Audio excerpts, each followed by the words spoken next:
सी ढोल यूपी की बतिया में आपका स्वागत है। मैं हूं डॉक्टर सत्यव्रत शुक्ला। आज हम आ चुके हैं आपके बीच में एक ऐसे मुद्दे को लेकर जो कि जुड़ा है सीधे तौर पे जनता से, लोगों के स्वास्थ्य से।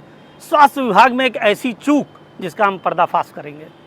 हाल में ही मेडिकल कॉलेज की क्वीन मैरी की अगर हम बात करें तो हरदोई निवासी हेमवती नंदन ने एक FIR दर्ज 13 जून को कराई है चौक थाने में, जिसका आरोप है कि 4 अक्टूबर 2022 की एक ऐसी घटना जिसने उसको झकझोर के रख दिया।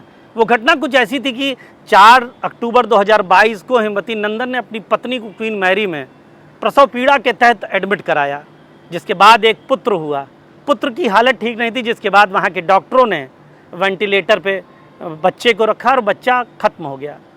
इस 4 जून के बाद 10 जून को हेमवती नंदन ने यह आरोप लगाया कि वहाँ की डॉक्टरों ने, जिस डॉक्टरों का उसने नाम लिया उसमें मुख्यतः doctor Amita Pandey, doctor Monika Agarwal, doctor Shivani और डॉक्टर रिदा खान, इनका उन्होंने नाम लेते हुए चौक थाने पे 10 अक्टूबर 2022 को तहरीर दी और ये कहा कि इन्होंने बगैर स्वीकृति के मेरी पत्नी की नसबंदी कर दी, लेकिन उसकी बात को नहीं सुना गया।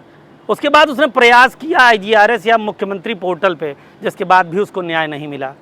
अंततोगत्वा आखिर वो गया कोर्ट की शरण में, जिसके बाद ये आदेश हुआ कि इसमें FIR दर्ज की जाए, जिसके तहत 13 तारीख जून 2025 को चौक थाने में FIR दर्ज होती है गंभीर धाराओं में। वो धाराएं हैं धारा 338, 420, 467, 468। अगर हम बात करें 338 के, तो 338 में ये आरोप लगाया जाता है कि भाई कोई व्यक्ति अगर हमें गंभीर रूप से घायल करना चाहता हो तो इसके ऊपर आरोप लगता है। 420 फर्जीवाड़ा और 467, 68 सीधे तौर पे जुड़ी है कागजों के साथ छेड़छाड़ में, क्योंकि प्रार्थी का ये कहना है हेमवती नंदन का कि हमारे द्वारा लिखित में मना किया गया था कि हमारी पत्नी की नसबंदी न की जाए, उसके बाद भी जबरन नसबंदी कर दी गई। स्वास्थ्य सेवाओं में लगातार सरकार के द्वारा काम किया जा रहा है कि हर व्यक्ति को स्वास्थ्य सेवाएं, उत्तम स्वास्थ्य सेवाएं मिले।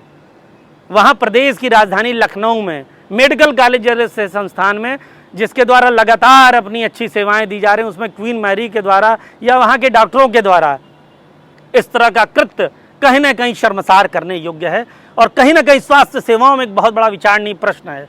अब देखने वाली बात यह होगी कि इस FIR दर्ज होने के बाद क्या निर्णय लिया जाता है KGMU प्रशासन के द्वारा, क्योंकि आज वहाँ पर कुलपति स्वयं एक स्त्री हैं, डॉक्टर सोनिया नित्यानंद, और आरोपी भी एक स्त्री है, डॉक्टर अमिता पांडे और उनकी सहयोगी डॉक्टर्स। अब देखने वाली बात यह होगी कि इसमें KGMU प्रशासन किस तरह का निर्णय लेता है या नहीं। लेकिन इतना ज़रूर है कि फरियादी ने बहुत मुश्किल से फरियाद करके इस FIR को दर्ज किया है, लेकिन इतना ज़रूर है कि अगर कमियां हैं तो उनको पकड़ा जाए, उनका पर्दाफाश किया जाए।